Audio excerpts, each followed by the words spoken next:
Bonjour à tous, nous sommes sur le 3e jour de la 18e édition du Salon Handicap en 2015 et je reçois le trésorier de l'association Handimat, Jean-Claude Dimec, bonjour. Bonjour.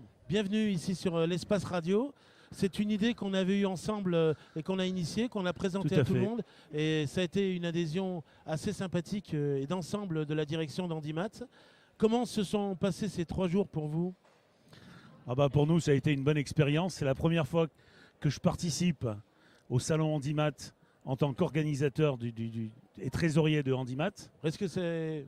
Depuis combien de temps que vous avez intégré l'association? 2 ans. D'accord. Donc il y a 2 ans, une nouvelle équipe est arrivée avec un président dynamique qui est par là.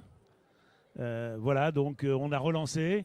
On a voulu absolument que dans ce salon, il y ait un espace associatif plus important. Et on a voulu qu'Handimat soit un petit peu le pôle de l'espace associatif avec des animations et avec un stand qui soit grand pour pouvoir accueillir d'autres associations. Alors on est peut-être un petit peu en avance pour faire un bilan complet, mais quel retour vous avez des visiteurs sur l'idée que l'espace associatif était plus important et plus au service des visiteurs justement? Les visiteurs, on a dans l'espace associatif, on a une très grande animation, on a beaucoup de visiteurs qui sont un petit peu surpris par l'ampleur du village associatif. On voulait faire quelque chose qui soit encore plus grand. Bon, ça n'a pas été possible cette année. Je pense que dans 2 ans, on pourra faire quelque chose qui soit encore plus grand. Cela dit, vous avez mis en place des idées plutôt sympathiques. Il y a des personnes qui ont été intronisées, par exemple, avec les grappilleurs du Beaujolais.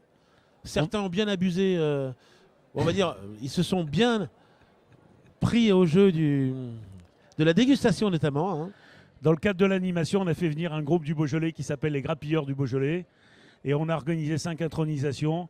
Le président, la secrétaire, des membres du bureau, justement pour apporter un côté festif et moins rigide. Ce côté festif, on a voulu l'apporter justement pour que ça soit quelque chose de plus agréable, de plus simple. Voilà.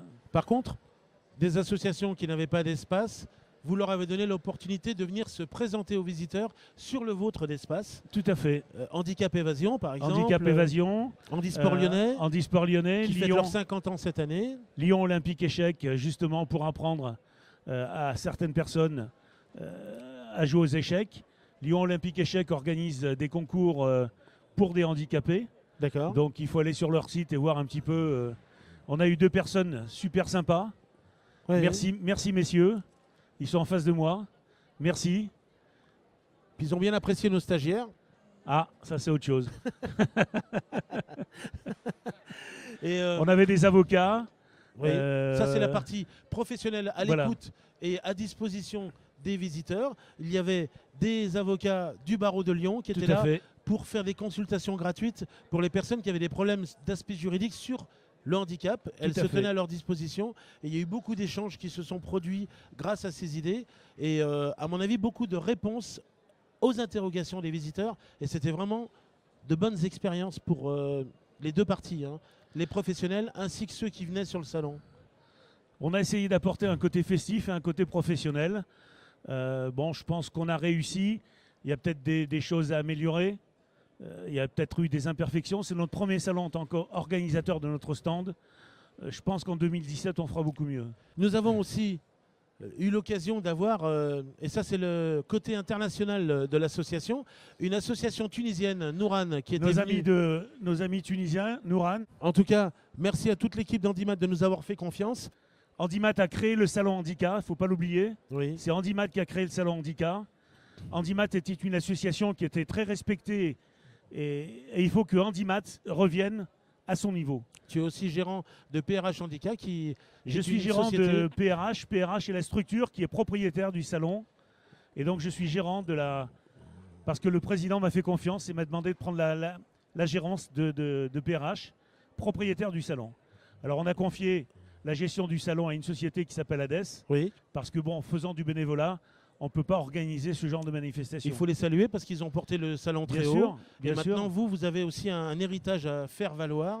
Et grâce à Hades, aujourd'hui, le salon est quand même devenu un salon incontournable et le 2e salon après Paris en importance. Merci Hades. Merci à toute l'équipe d'Handimat. Et bien sûr, on se retrouve en 2017, car il faut attendre 2 ans avant un autre salon. Mais on se retrouve pour d'autres aventures en studio pour parler des nouveautés qui vont arriver. Et bien évidemment, on donnera la parole. On n'arrêtera jamais d'être derrière Handimat. Merci beaucoup. Merci. Merci à toute l'équipe. Au revoir. Où qu'il soit, où qu'il aille, voilà la lumière. Mon regard était sombre et pâle, voilà la lumière. Je ne voyais qu'une ombre de wab, voilà la lumière. Mon âme était claire, sans